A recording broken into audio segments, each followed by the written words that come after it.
우리가 오늘 읽을 말씀에서 예수님께서는 제자들에게 목숨을 위하여 무엇을 먹을까, 무엇을 마실까, 몸을 위하여 무엇을 입을까 염려하지 말라 이렇게 말씀을 하셨는데, 이 말씀을 우리가 그대로 받아들이기는 쉽지가 않습니다. 왜냐하면 오늘날 우리 여기 있는 사람들 중에 마실 거, 먹는 거 때문에 크게 곤란하고 많이 어려워서 내일 먹을 것이 없다 이렇게 생각하는 사람은 거의 없습니다.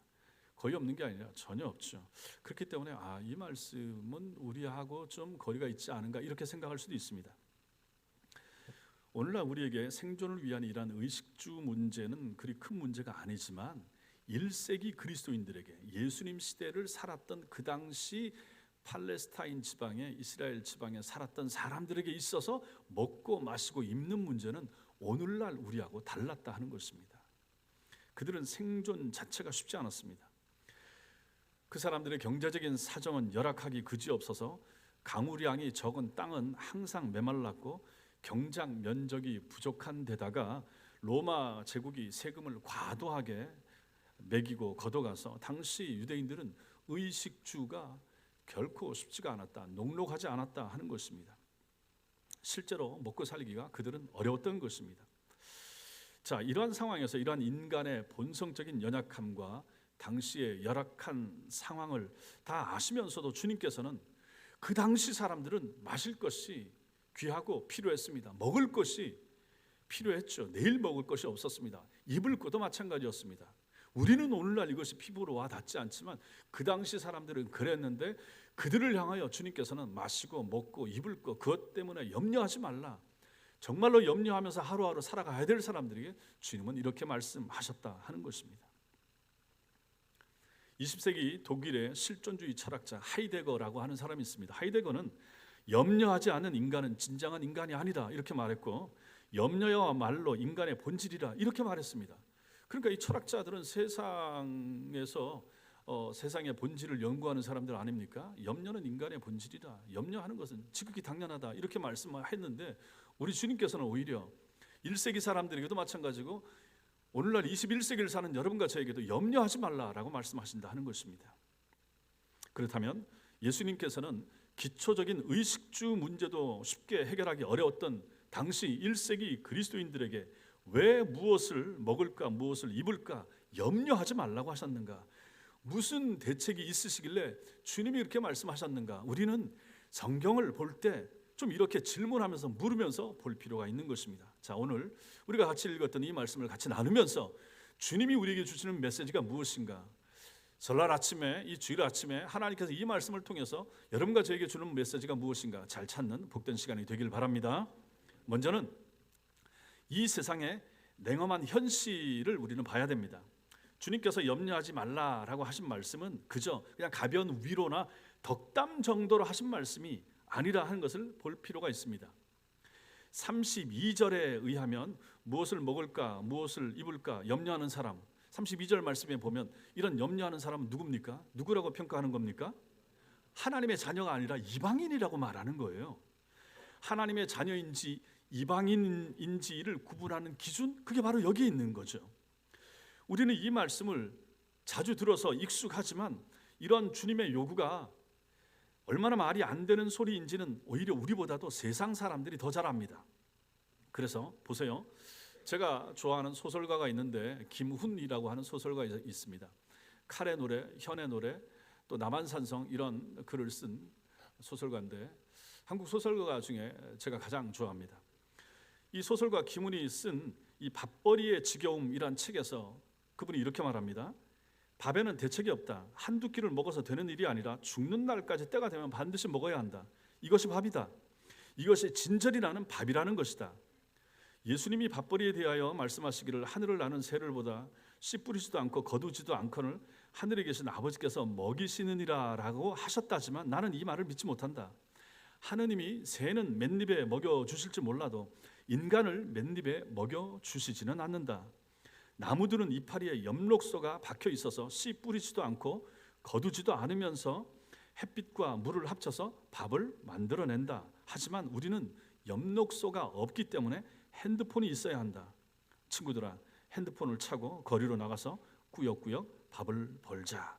이렇게 그의 책에서 쓰고 있습니다. 김훈은 우리가 살아가는 세상 속에서 먹고 사는 문제가 절대로 쉬운 문제가 아니라 만만하지 않다 이렇게 말하는 것입니다. 그렇죠? 이게 당장 먹고 마시고 입고 이 문제가 아니라 생계와 삶을 말하는 거죠. 우리 성도들 가운데서도 직장 꼭 나가야 됩니다. 직장을 구하기 위해서 애쓰는 청년들도 있고 마찬가지 아니겠습니까? 부부가 맞벌이 해야 되고 이거 왜 그렇습니까? 돈을 벌어야 되거든요. 먹는 문제, 이 쉬운 문제가 아니거든요. 취업하기 어렵고 청년들의 일자리 문제 얼마나 나라에서 이 정부가 신경 많이 쓰는 부분입니까? 절대로 먹고 사는 문제가 이게 녹록하지 않다는 것입니다. 이 세상에서는 하나님이 새는 맨입에 먹여주실지 몰라도 인간을 맨입에 먹여주시지 않는 것처럼 보일 때가 솔직히 얼마나 더 많습니까? 하나님이 모든 것을 신자들이라고 해서 다 저절로 거저 매일 먹여줍니까? 안 그렇잖아요. 사람들은, 여러분과 저는, 우리 몸속에 엽록소가 없기 때문에 우리가 광합성을 해서 스스로 우리 몸을 챙겨나가지 못합니다. 그래서 뭘 해야 됩니까? 핸드폰이 필요합니다. 핸드폰을 차고 밖에 나가서 뭐라도 해서 밥벌이 나설 수밖에 없는 것, 냉엄한 현실입니다. 일하는 사람들에게 김훈은 이걸 말하는 거죠. 핸드폰이 있어야 된다. 핸드폰 차고 뭘 하든지, 대리를 하든지 배달을 하든지 무슨 일을 하든지 핸드폰 없이 할 수 있는 일이 뭐 있습니까? 결국 핸드폰을 차고 길거리로 나간다라고 하는 것은 밥벌이를 하기 위해서 매일매일 출근을 하고 일터를 나가야만 한다 하는 우리 현실을 말하고 있는 것입니다. 신자들에게도, 여러분과 저에게도 밥벌이는 쉽지가 않습니다. 모든 우리 성도님들 다 마찬가지인 거죠. 장로님들, 권사님들, 우리 집사님들 예수 잘 믿고 기도 열심히 한다고 해도 밥벌이의 현실은 냉엄한 것이라 하는 것입니다. 그렇지만 우리 주변에서는 하나님께서 모든 것을 다 책임져 준다라고 하는 하찮은 믿음에 매달린 채 실제로는 밥벌이를 포기하고 자기 가족 하나 건사하지 못하는 신자들도 꽤 있는 것이 현실입니다. 바울은 이런 사람들을 가지고 믿음을 배반한 자라 이렇게 책망을 합니다. 디모데전서 5장 8절 시작. 누구든지 자기 친족 특히 자기 가족을 돌보지 아니하면 믿음을 배반한 자요 불신자보다 더 악한 자니라. 가장이라면, 부모라면 나가서 자기 가족, 자식들을 먹여 살리기 위해서 일해야 됩니다. 일하고 애쓰고 하는 것 당연한 것이라 하는 것입니다. 이 일을 못하거나 이 일을 안 하거나 이 일을 포기하면 불신자보다 더 못한다, 더 못한 사람이라 주님이 이렇게 말씀하십니다. 어디 그뿐입니까? 말로는 하나님이 다 책임지신다라고 하지만 실제로는 세상 사람과 하등 다를 바 없는 세속적인 모습으로 밥벌이를 하는 그리스도인들도 적지 않기 때문에 우리는 이 기문의 말을 비웃어 넘길 수가 없는 것입니다. 또 기문이 이런 시를 썼습니다. 아들에게 보내는 편지라고 하는 이 시에서 남자들이 당면한 현실을 요즘 말로 진짜 뼈 때리는 그런 글로 적고 있는 것을 보게 됩니다. 거기 보면 이렇게 적고 있어요. 아들아, 사내의 삶은 쉽지 않다. 돈과 밥의 두려움을 마땅히 알라. 돈과 밥 앞에서 어리광을 부리지 말고 주접을 떨지 말라. 사내의 한 생애가 무엇인고 하니 한마디로 돈을 벌어오는 것이다. 알겠느냐? 이 말이 너무 심하다고 생각하느냐? 그렇지 않다. 돈이 있어야 밥을 먹을 수 있다. 우리는 구석기의 사내들처럼 자연으로부터 직접 먹거리를 포획할 수가 없다. 우리의 먹거리는 반드시 돈을 경유하게 되어 있다. 그렇잖아요. 돈 없이 되는 게 뭐 있습니까? 남자라면 나가서 돈벌이 해야 됩니다. 일을 해야 됩니다. 왜 대학을 가고 왜 직장을 얻고자 합니까? 결혼을 해서도 마찬가지인 것이고 남자 역할, 남자 노릇, 아버지 역할, 남편의 일을 하려면 나가서 돈을 벌어야 됩니다. 돈 없이 할 수 있는 것이 없기 때문입니다. 이것이 냉정한 삶의 현실이라는 점을 우리는 인정하면서 오늘 말씀을 우리에게 적용해야 할 것입니다. 겉으로는 하나님을 믿지만 실제로는 돈을 힘을 믿으면서 돈이 최고라고 생각하는 이방인들이 오늘날 교회 안에 늘고 있다 하는 것이 현실이죠. 이방인 같은 그런 신앙을 가지고 교회만 나오고 있는 신자들도 있는데 그래서는 안 된다 하는 것입니다. 그렇다면 여러분과 저는 어떻게 해야 되겠습니까? 우리가 살아가는 이 세상에 이러한 냉엄한 현실을 인정하고 그 다음에 주님의 말씀에 귀를 기울여야 되는 거죠. 이 살아가기 쉽지 않은 이 현실을 인정하면서 그럼 이 현실 속에서 주님이 뭐라고 말씀하시는가? 예수님, 그럼 어떻게 살면 되겠습니까? 하고 물으라 하는 것입니다. 주님께서도 이 현실을 알고 계십니다. 인정하면서도 뭐라고 말씀하시는가? 염려하지 말라라고 말씀하시는 거죠. 그러면 예수께서는 무슨 대책이 있으시길래 이 냉엄한 현실 가운데서도 염려하지 말라라고 하시는가? 우리는 그것을 오늘 말씀 속에서 봐야 되는 것입니다. 두 번째로 오늘 말씀에서 삶 속에서 하나님을 신뢰하는 것에 대해서 배워야 됩니다. 주님은 현실 감각 없이 그저 맹목적적으로 하나님만 의지하라라고 말씀하지 않으십니다. 먹고 사는 현실이 절대로 쉽지 않은 우리의 삶을 누구보다도 잘 아시는 예수님께서 오직 하나님 한 분만을 신뢰하라고 요구하신다라고 하는 사실을 알 필요가 있습니다. 다 알면서도 하나님을 의지하라, 다 아시면서도 염려하지 말라 이렇게 말씀하십니다. 주님은 핸드폰 하나씩 들고 밥벌이 하러 나가야만 하는 무한 경쟁의 이러한 세상 한가운데서 33절처럼 말씀하시는 것이죠. 하나님 나라와 그의 의를 먼저 구하라 라고 말입니다. 주님께서는 우리에게 한가한 이론을 말씀하는 것이 아닙니다. 돈이 없으면 정상적인 인간 대접받기가 점점 어려워지고 그래서 없어도 있는 것처럼 보이기 위하여 치장하는, 그리고 무슨 짓을 해서든지 돈을 벌어보려고 노력하는 이 물질 숭배의 세상 속에서 너희는 이렇게 살아서 안 된다라고 말씀하시는 것입니다.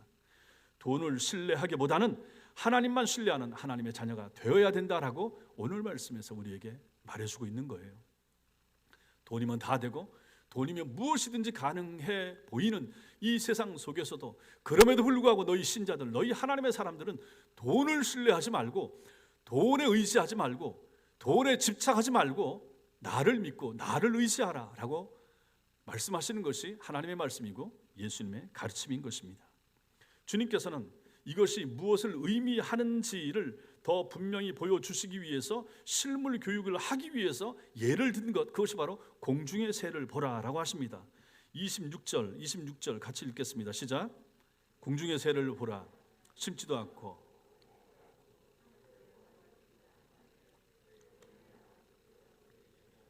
너희는 이것들보다 귀하지 아니하냐.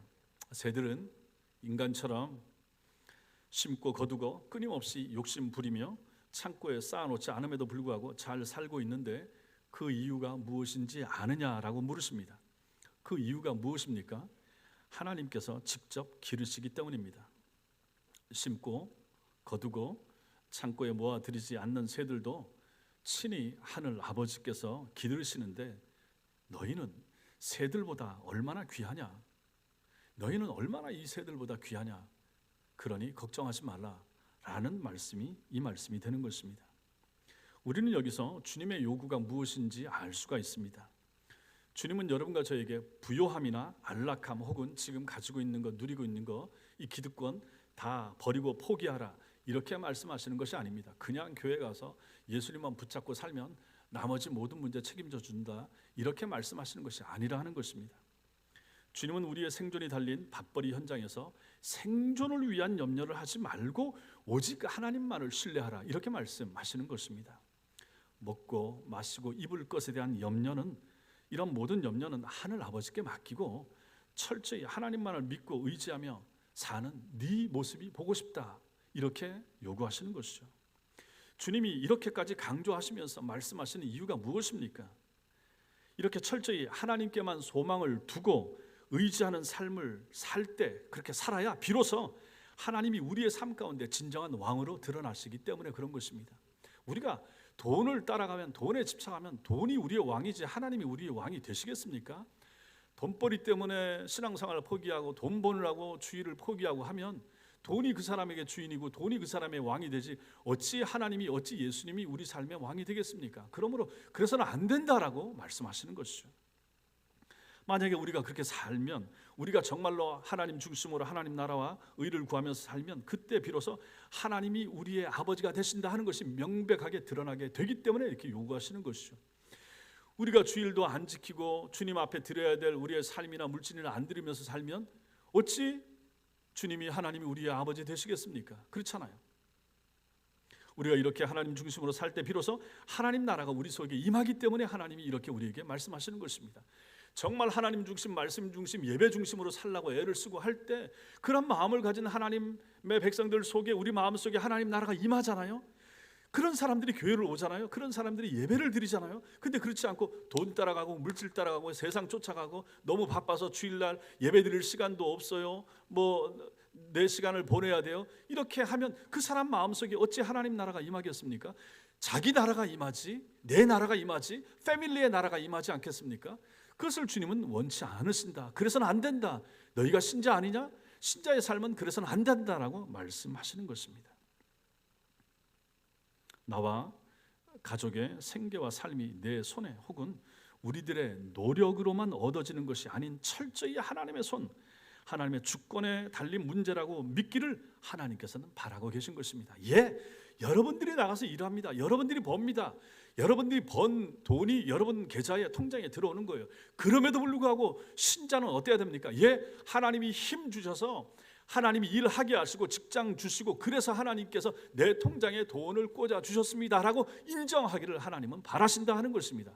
내 모든 것이 하나님의 것입니다. 주님이 줬습니다 라고 인정하기를 하나님은 바라시는 것이죠.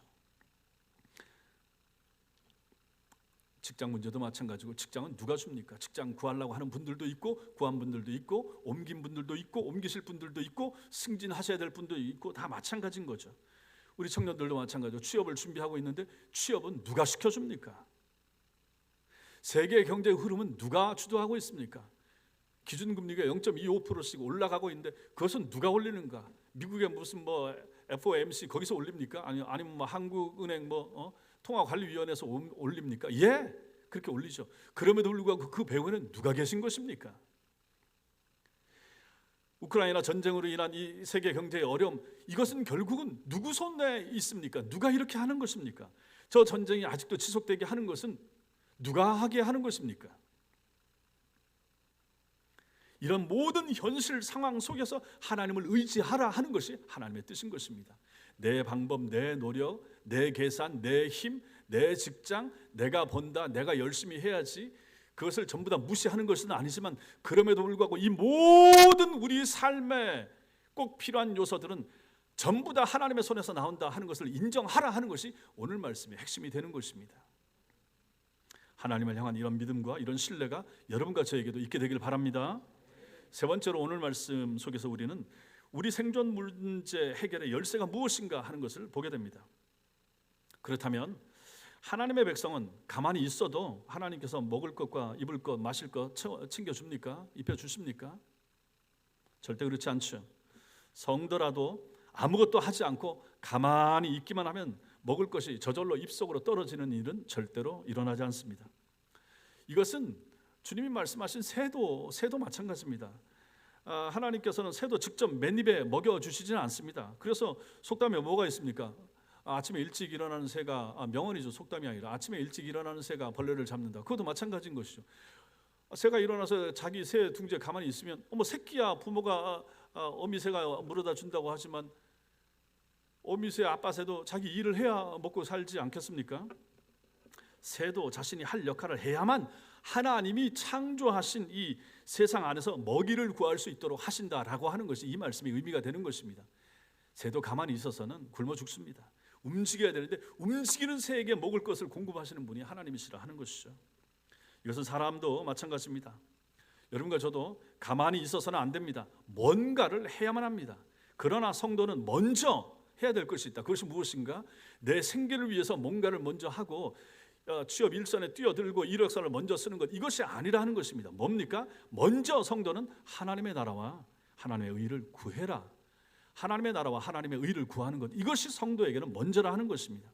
그때 하나님께서 먹고 사는 문제를 해결해 주신다라고 하는 것이 오늘 말씀이 우리에게 주는 핵심이 되는 것이죠. 그렇다면 하나님 나라를 구한다 하는 것이 무슨 뜻입니까? 하나님의 나라라고 하는 것은 하나님의 통치를 받는 영역을 말합니다. 하나님의 나라는 하나님의 통치받는 영역입니다. 하나님을 왕으로 모시고 내 모든 삶의 영역에서 그분의 통치를 받는 것을 의미합니다. 이것이 바로 하나님의 나라입니다. 하나님의 나라가 임하시며 라고 하면 뭡니까? 하나님의 통치를 받는 모든 영역이 이루어지길 원합니다. 하나님 나라가 내 마음에, 하나님 나라가 우리 가정에 임하기를 원합니다. 그러면 내가 하나님의 통치를 받으면서 살기를 원합니다. 내가 주인이 되지 않고 하나님이 내 삶의 주인이 되기를 원합니다 하는 것이고, 하나님의 나라가 우리 가정에 임하기를 원합니다. 예, 하나님이 주인이 되시고 하나님이 중심이 되시고 우리 모든 가족들이 하나님 중심으로 사는 가정이 되길 원합니다 라고 하는 것이 바로 그런 내용이 되는 것이죠. 이렇게 하나님의 다스림, 하나님의 통치를 먼저 갈망하게 되면 생존의 문제는 하나님께서 해결해 주시고 책임져 준다라고 하는 것이 오늘 말씀의 의미가 되는 것입니다. 그럼 어떻게 해야 하나님의 통치를 받을 수가 있겠습니까? 여러분과 제가 어떻게 하면 하나님이 친히 다스려 주시겠습니까? 그것은 내 삶의 소유권을 하나님께 이전해야만 합니다. 우리 삶의 모든 소유권을 하나님께 이전해야 되는 거죠. 그래야 하나님께서 내 모든 소유를 하나님의 뜻대로, 하나님의 마음대로 사용하실 수 있기 때문입니다. 하나님께 이전해야 될 우리의 모든 소유권이 뭡니까? 다 내 거라고 하고 있었는데 이걸 가지고 하나님께 넘겨야 되는 거죠. 이전해야 되는 것. 그것이 무엇입니까? 마태복음 19장 29절에 나와 있는 내용인데 같이 읽겠습니다. 시작. 또 내 이름을 위하여 집이나 형제나 자매나 부모나 자식이나 전터를 벌인 자마다 여러 배를 받고 또 영생을 상속하리라. 보십시오. 여기 내 이름을 위하여, 예수 이름 때문에 집, 형제, 자매, 부모, 자식, 전터, 땅, 부동산 이것까지 전부 다 버린 자마다, 포기한 것처럼 보이는 자마다 오히려 여러 배를 받는다. 그리고 영생, 천국 영생 상속한다. 이렇게 말씀하십니다. 그렇다면 집이나 땅 같은 물질적인 재산은 물론이고 가족, 친척, 친구 등과 같은 인간관계마저도 하나님께 소유권을 인정하라 하는 것입니다. 물론 그렇다고 해서 진짜 등기를 가지고 교회에다가 넘기라고 하는 것은 절대로 아닌 것이죠. 우리 마음의 삶의 중심에서 이 모든 것이 하나님의 것입니다라고 진정으로 인정하라는 것입니다. 실제 삶에서 옮기는 것은 아니지만 내 마음에, 가족들도 하나님이 내게 허락하신 것입니다. 내 직장도 마찬가지고 내게 허락하신 삶의 모든 환경과 터전 다 주께로부터 온 것임을 내가 인정합니다 라고 하는 마음이 소유권을 주님께 이전하는 것이 되는 것입니다. 그뿐만 아니라 우리의 직장, 재능, 취미, 시간, 건강, 생명의 소유권까지도 하나님께 이전해야 되는 거죠. 그렇잖아요. 성도 여러분, 내 목숨 내 마음대로 못하잖아요. 해서는 안 되는 것이고 전부 다 하나님께로부터 오는 거 아니겠습니까? 건강의 문제도 마찬가지고 이것은 우리가 더 잘 압니다. 젊은 분들이라고 해서 80년, 90년 앞으로 살 것에 대한 보장이 어디 있습니까? 이태원 참사도 마찬가지고 각종 사건, 사고 일어나는 거 보면 누가 우리의 생명을, 누가 우리의 건강을 담보해 주겠습니까?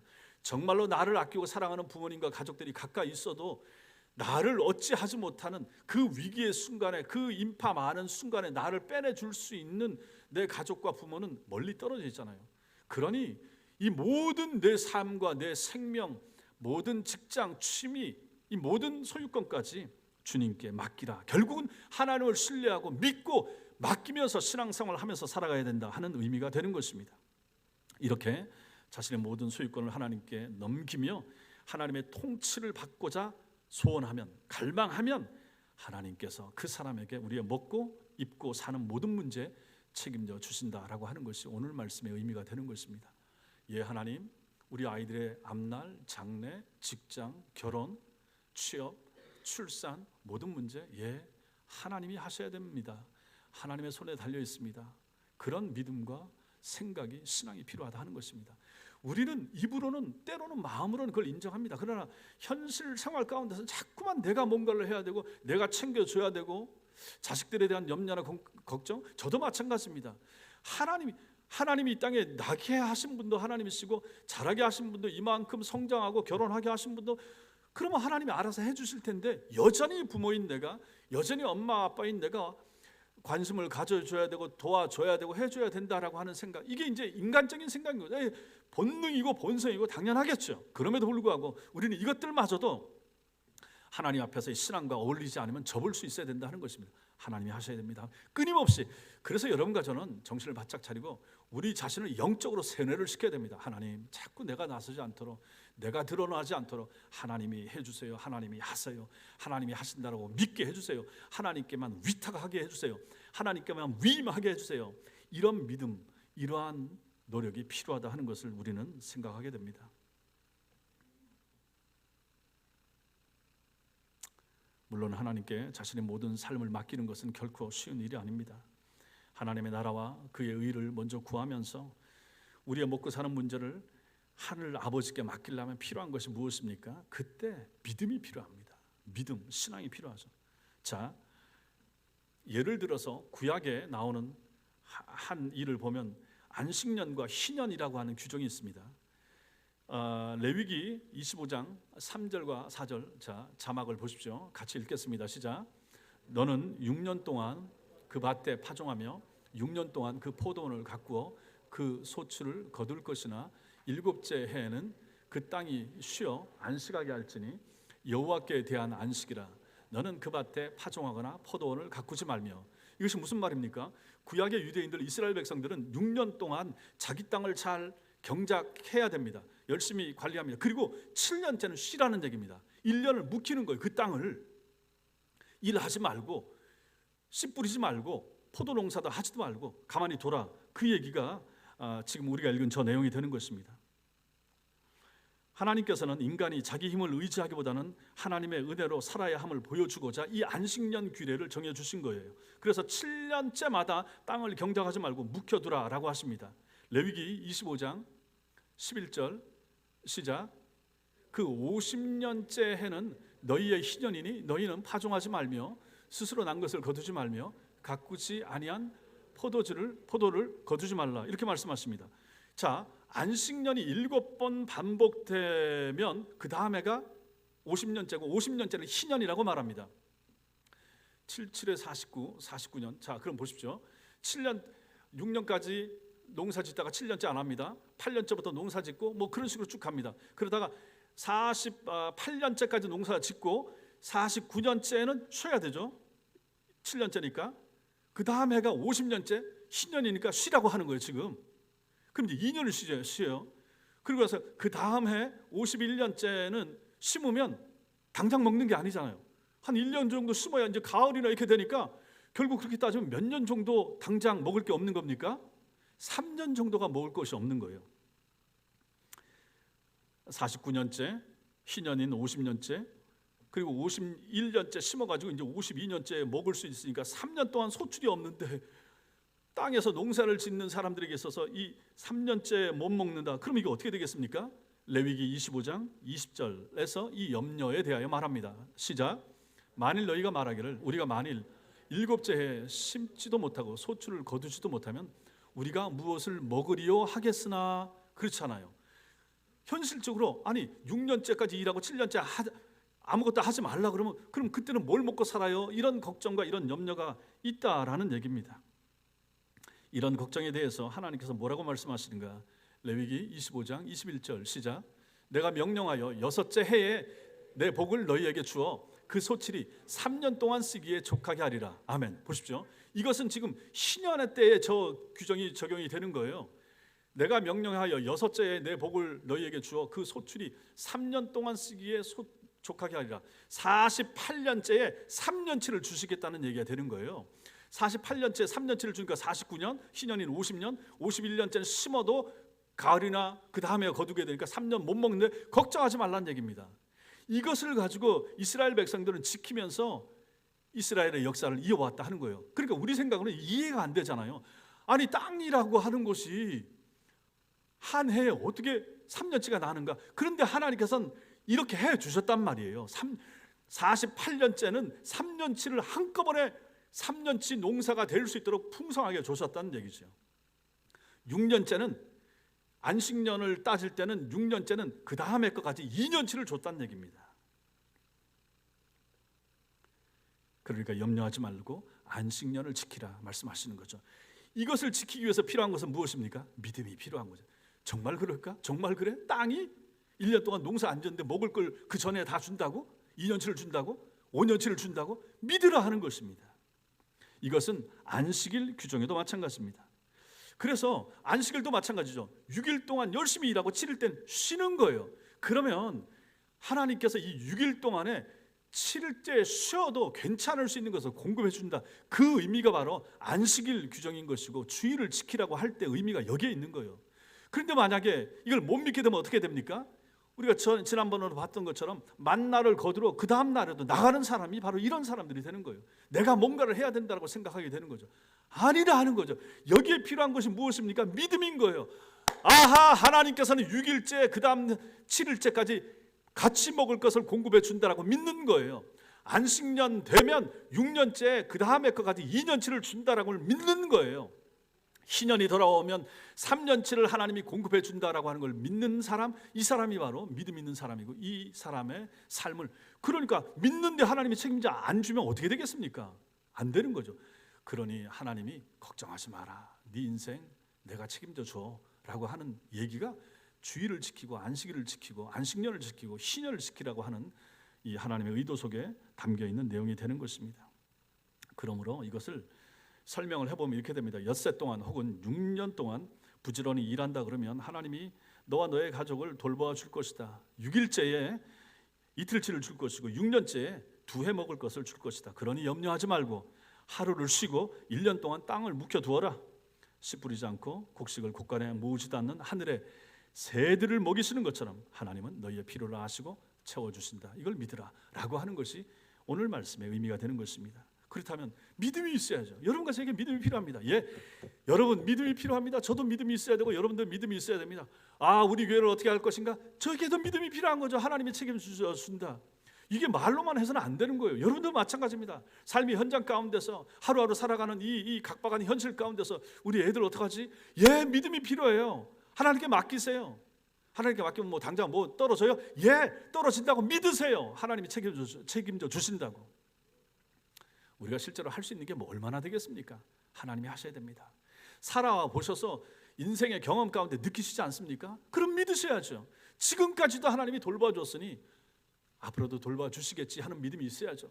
작년 그 어려운 때도 통과하게 하셨으니 올해 2023년도 하나님이 통과하게 하실 것이다. 이 믿음이 여러분과 저에게 필요한 것입니다. 이 믿음을 가진 사람이 7일째 쉬는 거예요. 주일을 쉬는 거예요. 주일을 예배로 지키는 거예요. 하나님 앞에 나오는 거예요. 다 쉬는 거예요. 사업을 해도 장사를 해도 7일째 쉬는 거예요. 그렇게 가끔 가다 보면 주일은 쉽니다 하는 사람들 있잖아요. 그 사람들에게 그 믿음이 있는 거예요. 얼마나 믿음 좋은 사람들입니까? 장사하는 사람들이 일요일 날 손님들이 제일 많이 올 텐데 그때 쉴 수 있는 게 그게 얼마나 어렵습니까? 힘들죠. 그런데 그걸 쉬는 사람이 뭡니까? 아, 하나님께서 6일 동안 책임져 줄 거라라고 하는 믿음 가지고 하는 거죠. 당장은 소출이 들 수 있죠. 당장은 어려울 수 있죠. 그럼에도 불구하고 그럼 하나님 또 나머지 다른 부분에서 챙겨 주시겠죠. 이 믿음이 있어야 되는 거죠. 몸 한번 아파 보십시오. 끝입니다. 병 생겨 보십시오. 직장이고 뭐고 끝입니다. 사고 나고 생명 잃어버리고 하면 더 이상 뭐 인생은 어디서 찾겠습니까? 그러니 그 모든 걸 하나님께 맡겨야 되지 않겠습니까? 그때 필요한 거 믿음이고, 이 믿음의 결단을 하기 위해서 필요한 것은 무엇입니까? 자기 욕심과 자기 생각을 죽여야 됩니다. 즉 자기 부인이 필요합니다. 나를 부인해야 되는 거예요. 끊임없이 여러분과 저는 죄인이라 우리 속에서 자꾸 내 생각에 내가 뭘 해야 되는데, 내가 해야 되는데 이거 안 하면 어떻게 하지? 내일 쉬면 가게 문 닫으면 어떻게 되지? 이거부터 해서 내가 나가서 일을 해야 되는데, 모든 이런 생각들, 자기 생각들, 자기 욕심들, 이것을 죽이는 것이 필요하다. 이게 바로 자기 부인이 되는 것입니다. 내 생각 내려놓고, 내 계산 내려놓고, 내 경험에는 내려놓고, 세상 법칙으로는 이거 내려놓고, 그리고 하나님을 의지하고 하나님을 바라보는 것. 생각해 보십시오. 하나님께서 그런 사람을 바라보면 얼마나 기특하겠습니까? 얼마나 사랑스러울까요? 나만 바라보고 나만 의지한다고. 우리 자식들이 우리 엄마 아빠 바라보고 여태까지 살아온 것을 봤던 것처럼 그 엄마가 책임져 주잖아요. 아빠가 책임져 주잖아요. 내 몸이 부서져라 열심히 일하는 이유는 내 집에 있는 내 새끼들 때문에 열심히 일하잖아요. 우리 하늘 아버지도 그러시리라 생각 안 하십니까? 그 믿음이 여러분과 저에게 필요한 것입니다. 우리가 하나님을 바라보잖아요. 우리 교인들이 하나님 바라보고 우리 교회를 책임져 주세요. 우리 가정 책임져 주세요. 그렇게 해야 되잖아요. 그때 필요한 것이 바로 믿음이고 신앙의 결단이라 하는 것입니다. 지금도 주님께서는 우리가 우리 자신을 부인하고 주님을 따르면서 하나님의 나라와 의를 먼저 구한다면 이 모든 것을 더해 주실 준비를 하고 계시다. 이 사실 믿으시기 바랍니다. 이 믿음 가지고 살 수 있게 되길 바랍니다. 마지막으로 우리는 내일 일은 내일에 맡겨야 된다 하는 것을 보게 됩니다. 34절 같이 읽겠습니다. 시작. 그러므로 내일 일을 위하여 염려하지 말라. 내일 일은 내일이 염려할 것이요 여기 보면 내일 일을 염려하지 말아야 될 이유가 두 가지 나옵니다. 첫째, 내일 일은 내일이 염려할 것이기 때문입니다. 원문을 직역을 하면 내일을 위하여 염려하지 말라, 내일이 그 자체를 염려할 것이기 때문이다, 이렇게 말합니다. NIV 영어 성경에 보면 이유가 나오죠. 왜 염려하지 말아야 되나? For tomorrow will worry about itself. 내일은 내일 그 자신이 스스로 염려한다, 이렇게 됩니다. 내일이 내일을 염려할 것이니까 너는 내일 일을 염려하지 말라 하는 것입니다. 우리가 내일의 주인공이 아니기 때문에 내가 염려할 게 못 된다 하는 것이죠. 내일은 내일의 주인공이 누굽니까? 내일의 주인이 누굽니까? 하나님이시죠. 결국 내일은 하나님을 말하는 거죠. 다시 말해서 내일 일은 내일의 주인이신 하나님이 염려할 것이기 때문에 여러분과 저는, 너희는 걱정하지 말라는 것입니다. 내일을 걱정하는 것은 자녀들의 몫이 아니라 아버지와 부모의 몫입니다. 가족의 내일 일은 부모가 책임지는 것이고 자녀들은 그저 부모만 신뢰하고 잘 따라가면 그만입니다. 아이들은 든든한 부모가 있기 때문에 내일 일을 염려하지 말고 그냥 오늘 하루 열심히 살면 되는 것입니다. 이게 중요한 것이죠. 자, 두 번째로 우리가 내일 일을 위해서 염려할 필요가 없는 이유는 무엇입니까? 한날 괴로움은 그날로 족하기 때문이다, 이렇게 말합니다. 주님은 여기서 한날의 염려가 아니라 한날의 괴로움이라고 표현하십니다. 염려가 곧 괴로움입니다. 걱정거리는 우리를 힘들게 만듭니다. 하나님의 자녀들도 여러분과 저도 괴로움을 당하죠. 이 세상을 살아갑니다. 이게 이치입니다. 괴로움이 없다라고 하면 안 됩니다. 예수 믿으면 다 평안하다, 이럴 수가 없습니다. 괴로움이 있어요. 그래서 한날의 괴로움이라고 예수님도 말씀하시는 거예요. 하나님의 자녀들도 괴로움을 당하며 세상을 살아가는 것입니다. 따라서 성도는 그저 모든 염려와 걱정거리가 사라지길 위해서 기도해서는 안 됩니다. 이거 다 없어지게 해주세요, 이런 문제 생기지 않게 해주세요, 이렇게 기도할 필요는 없다 하는 것입니다. 걱정거리가 있어야 세상이고 세상 삶이 그럴 수밖에 없다 하는 것이죠. 하나님의 나라와 하나님의 의를 구하면서 그렇게 살면서 하루에 주어진, 하루에 배당된 괴로움에 대해서는 마땅히 우리가 짊어져야 된다 하는 의미가 여기 담겨 있는 거예요. 괴로움은, 하루짜리 괴로움은 우리가 당해야 되는 것입니다. 그럼 어떻게 하루의 괴로움을 지고 살 수가 있을까요? 괴로움이 너무 싫은데, 괴로움이 아픈데 이 괴로움을 어떻게 지고 살란 말입니까? 빌립보서 4장 6절과 7절 시작. 아무것도 염려하지 말고 다만 모든 일에 기도와 간구로 너희 구할 것을 감사함으로 하나님께 아뢰라. 그리하면 모든 지각에 뛰어난 하나님의 평강이 그리스도 예수 안에서 너희 마음과 생각을 지키시라. 괴로움이 있어요. 아파요. 힘들어요. 이 힘든 현실, 이 괴로움 많은 현실을 어떻게 통과합니까? 기도하면서 통과하라 하는 것입니다. 물론 기도한다고 해서 당장 어려움과 괴로움이 사라지지 않지만 그럼에도 불구하고 그 괴로움 속에서 하나님을 붙잡으라 하는 얘기입니다. 인생 삶 자체가 괴로움인 거예요. 하루짜리 괴로움이 있다는 얘기예요. 그 괴로움이 있는 순간에 붙잡고 하나님 앞에 기도하면서 그 괴로움을 통과하라 하는 것입니다. 우리가 짊어져야 할 하루의 괴로움을 해결하는 가장 유일한 방편, 이것은 기도하는 것입니다. 기도란 우리가 얼마나 유한한 존재인지를 깨닫게 하고 하나님 앞에서 염려하며 괴로워하는 자신의 모습을 잘 보여주는 것이 기도하는 순간이 되는 것이죠.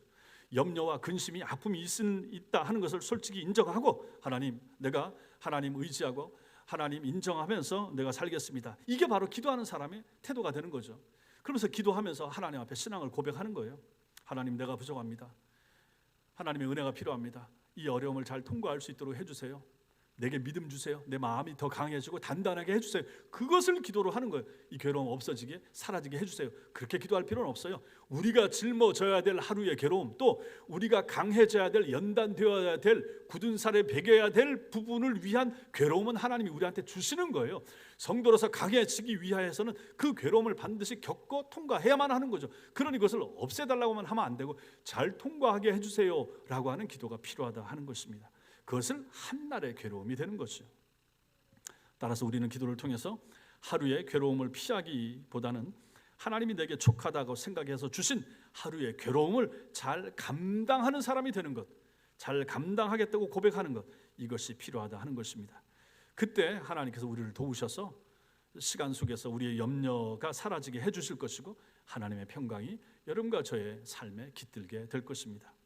사랑하는 성도 여러분, 지금 무엇을 먹을까, 무엇을 입을까, 혹시 삶의 여러 문제를 가지고 염려하고 고민하고 계십니까? 그렇다면 우리는 믿음이 좀 적은 사람이 될 것입니다. 어쩌면 우리가 이방인일 수도 있습니다. 이것은 하나님이 우리에게 바라시는 모습이 아닙니다. 우리는 하나님의 나라와 하나님의 의를 구하면서 사는 사람들이 돼야 됩니다. 땅의 가치가 아닌 하늘의 가치를 생각하면서 사는 삶, 복음과 교회를 위해서 하나님의 이름을 위해서 달려가는 삶을 살도록 부름받은 사람들이 여러분과 저인 것입니다. 그 삶에는 염려가 있을 수 있고 괴로움도 찾아올 수가 있습니다. 신자들의 삶도 불신자의 삶도 마찬가지입니다. 괴로움과 염려가 있습니다. 그러나 그 염려와 괴로움에 붙잡히지 말고 그것들을 하나님께 맡겨야 되는 것입니다. 우리가 이 땅에서 당하는 괴로움은 기껏해야 한날의 괴로움에 불과합니다.